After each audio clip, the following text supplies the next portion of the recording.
Okay, so here are some clips from the film Do You Believe in Magic? You'll find this film on bobzimmerfans channel on YouTube. The White House, Washington Monument, and Capitol Building were designed in a right triangle, according to a star pattern above, where 3 stars surround the constellation Virgo, forming a stellar triangle. With this in mind, consider the following.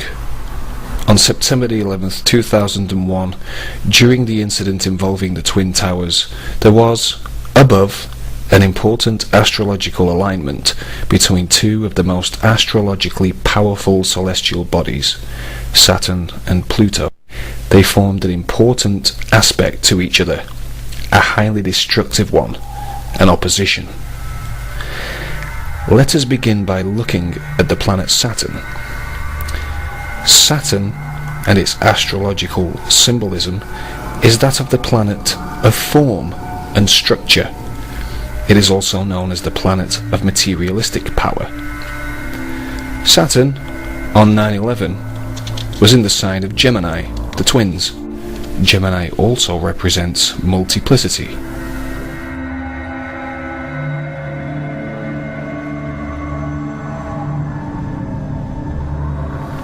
Now let us consider Pluto. Pluto represents destruction and transformation.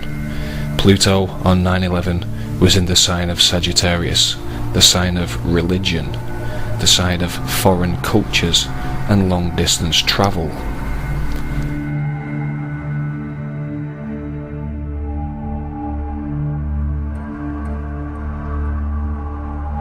Is the planet of structure in the sign of the twins enough to give us an as above, so below reflection? Is Pluto in the sign of religion enough to give us the as above, so below reflection on 9/11?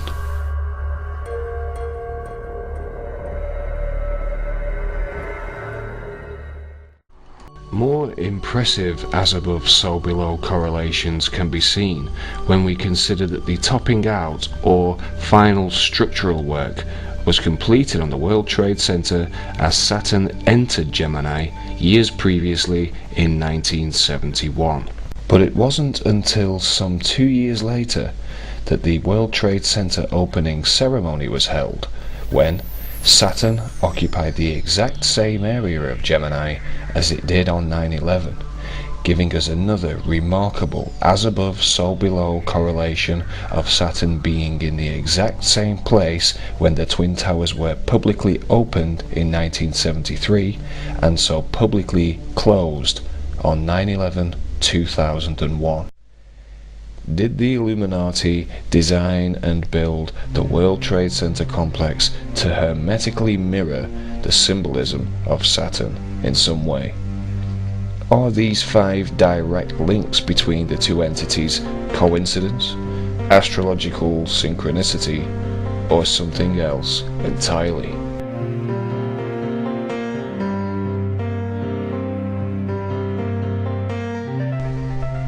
In occult lore, Saturn is known as the gateway to the gods and the dweller on the threshold, giving us the idea of Saturn symbolizing an entrance to somewhere or something. On 9/11, Saturn and Pluto were not alone in their powerful astrological configuration. The Sun also played its magical part in the skies above the tragic scene below.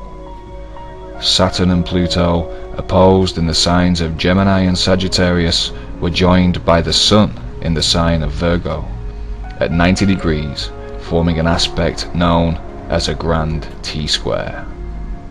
The Sun, astrologically, is said to intensify the existing aspect that it becomes part of, namely the 180-degree opposition between Saturn and Pluto, and seemingly, magically, the Sun's astrological energy intensified this already powerful aspect, creating the total destruction of the massively towering twin structures on an unprecedented scale.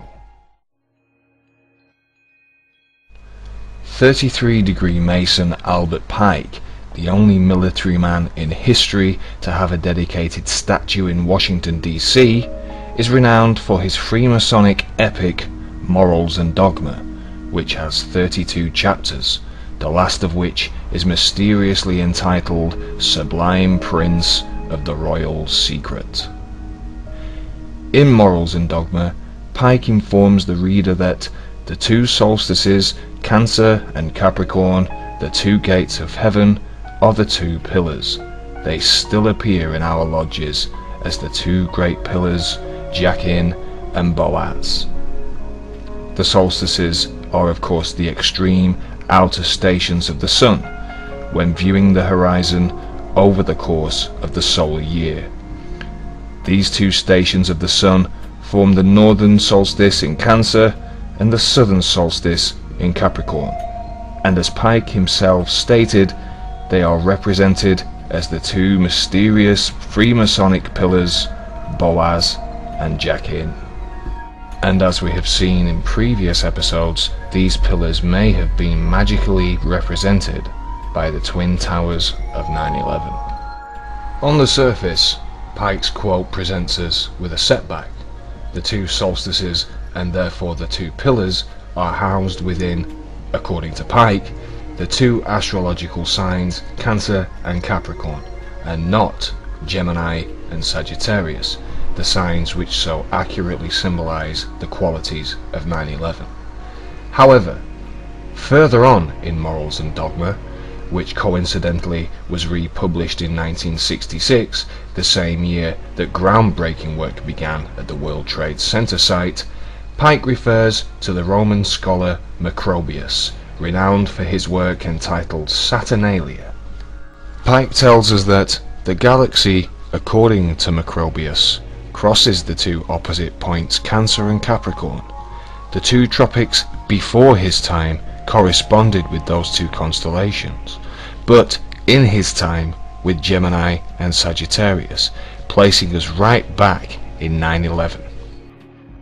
This is because, as Pike informs us of the precession of the equinoxes, a celestial phenomenon which means that because of the Earth's axial wobble, the constellation seen rising in the east during the spring equinox, or the point between the solstices, as seen here, moves backwards through the zodiac, so the solstice within Cancer, the northern solstice, would eventually take place with Gemini as its backdrop. Furthermore, in Morals and Dogma, Pike gives us more Freemasonic symbolism that represents the solstices, also known as Boaz and Jachin. He tells the reader that they are also known as two parallel lines which bound the circle with a point in the center, which is an emblem of the sun. The sun, we are told, is also known within Freemasonic circles as the blazing star. The blazing star, Pike continues, or the glory in the center, is an emblem of prudence, an emblem of omniscience, the all-seeing eye, all of which are references to the sun. The blazing star, or sun, is seen here between the two solstices, or Boaz and Jachin, on this Freemasonic tracing board. The blazing star, or glory in the center of Boaz and Jachin, is emblematic of the sun and the solstices. The blazing star, according to Pike, is an emblem of prudence, which astrologically is a quality of Virgo, and the sun was in the very same sign, Virgo, directly within the center of Pike's reconsidered solstices, Gemini and Sagittarius, on 9/11/2001.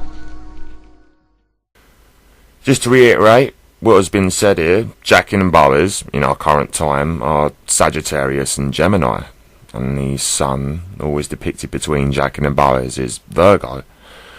All of this was reflected on 9/11 in the skies and on the ground, so as above, so below. A further look at our three celestial wonders reveals more magical correlations, this time with our multi-symbolic magical map of consciousness, the Kabbalah. As we have previously noted, the spheres, or Sephira, are each ruled by a planet, and the Sun, Saturn, and Pluto are once again mysteriously directly connected upon the Tree of Life, as seen here, with all 3 planets being directly linked by the magical pathways that connect the spheres. These pathways are each ruled by a tarot card, and the plot definitely thickens when we discover that the path that links Saturn and Pluto is the Magician, our old friend from episode 1, with his by now very familiar as above so below arm positioning. The path linking Saturn and the Sun is the Lover's card, or the Tarot's representation of Gemini, the twins, the sign in which our planet of structure was placed, and the path linking the Sun with Pluto is none other than the High Priestess, guardian of the mysteries, who also sits between our old friends Boaz and Jackin. Once again, here is the Tree of Life. Now, I've highlighted the paths that were invoked on 9/11, and clearly the most relevant path here is the path which lies on the Abyss, and is ruled over by the Guardian of the Mysteries, or Isis. Isis sits in between Jackin and Boaz on her cube, so 7/4, guarding the Mystery Sephira, otherwise known as the Abyss. So what exactly is the Abyss?